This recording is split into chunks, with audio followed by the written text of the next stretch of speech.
Search continues for a missing 72-year-old Brunswick woman who was last seen early last week. Glenn County Police say the disappearance of Linda Mansfield is suspicious, and after they entered her home Tuesday, they have reason to suspect foul play.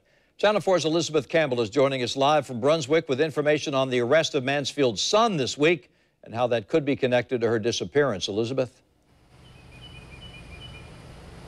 Well, Tom, Linda Mansfield has two sons. One lives about 20 minutes away from here in Brunswick and is very upset about what is going on right now. The other son, who you mentioned was arrested, lives in this home with his mother that now is blocked off by crime scene tape, has a Glenn County police officer's car in the driveway. He is in jail facing charges of fraud and theft.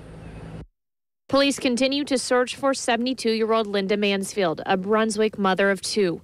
She was reported missing this week after a family member tells me a welfare worker called police concerned about her whereabouts.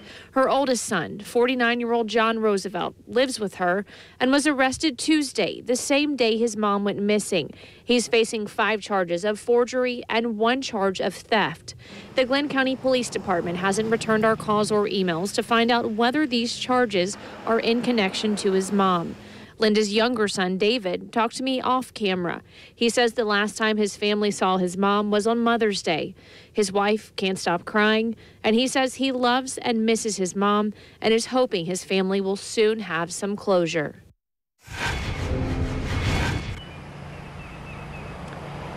David, the younger son, tells me he's not close with his older brother, John, and hasn't been able to talk to him since he's been in jail. He says he does not know if he has anything to do with their mother's disappearance, but he says he knows it is not like their mom for her to leave her dogs home alone and for her to leave her belongings behind, like her cell phone and her purse.